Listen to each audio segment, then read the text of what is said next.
আমাদের arrange marriage, আমার স্বামী আর আমার শ্বশুর তার ফ্যামিলি আমাকে আমার ফ্যামিলিকে সর্বোচ্চ চেষ্টা করে রাজি করিয়ে বিয়েটা হয়। আমাকে ওনার এতই পছন্দ হয়েছিল তাই। যাই হোক, দিন শেষে বিয়ে হয়। আমাদের মধ্যে অনেক মিল, মায়া, মহব্বত, আল্লাহর রহমতে। ওনাকে সম্মান করি, রাগ হবে এমন কিছু করি না, ওনার অবাধ্য হই না, তাই কখন ওইভাবে ঝগড়া হয় না। মাঝে মধ্যে একটু মনোমালিন্য হলেও পরে নিজেকে শান্ত করে পরিস্থিতি স্বাভাবিক করার জন্য প্রতিবারই আমি বেহায়ার মতো তার রাগ ভাঙাই, আর আমিও সব ভুলে যাই। তাই প্রতিবার উনি রাগারাগি আর মুখ খারাপ করে, আমি চুপ থাকার চেষ্টা করি। আমার স্বামী মানতেই চায় না যে আমাদেরও রাগ হয়, আমাদেরও কষ্ট লাগে। ওনার কথা, মেয়ে মানুষের এত কিসের রাগ, পুরুষরা যা খুশি বলবে করবে, আমরা সব সময় চুপ থাকবো।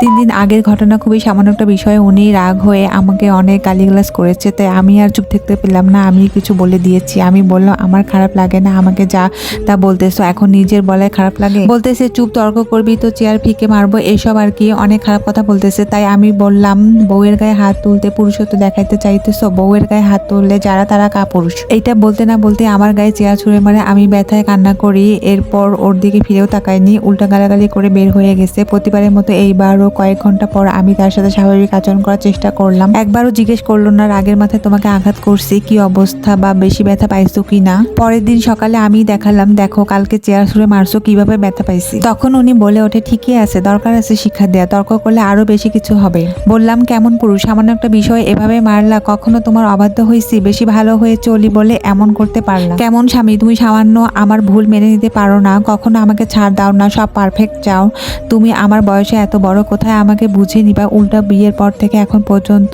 আমার তোমাকে বুঝে চলতে হয়। আমার চেয়ে তোমার ম্যাচুরিটি কাজ করার কথা বেশি। আরো নানান কথা বলাবলি হলো, পরিস্থিতিও স্বাভাবিক হলো। আমি স্বামীর প্রতি অনেক বেহায়া একটা মানুষ, কারণ আমি ওনাকে অনেক ভালোবাসি। এর আগে এত কিছু হয়েছে, আমি সাথে সাথে সব ভুলে গেছি, কিন্তু এইবারের বিষয়টা আমি মন থেকে বাদ দিতে পারছি না। আমি বাসার মধ্যে স্বামীর সাথে অনেক চঞ্চল, হাস্যমুখ আর বাচাল টাইপ মেয়ে, সেখানে আমি একদম গম্ভীর হয়ে রইলাম। ওনার দিকে তাকাতেও ইচ্ছা করছে না, উনি সামনে থাকলে নিজেকে আড়াল করে রাখতে ইচ্ছা করছে। ওনার কোনো কিছুই আমার ভালো লাগতেছে না।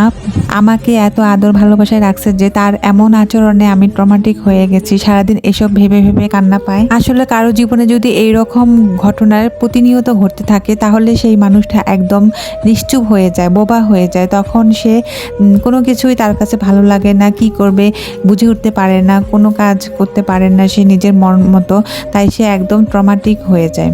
আমি এখন যে গল্পটা বললাম, এটা একটা আপুর জীবন কাহিনী, বাস্তব। তো তার এই বাস্তব জীবন কাহিনীটা শুনে আমার অনেক খারাপ লেগেছে, আর আপুটা আমাকে আপনাদের সাথে শেয়ার করতে বলেছে এই গল্পটা, তো তাই আমি শেয়ার করলাম।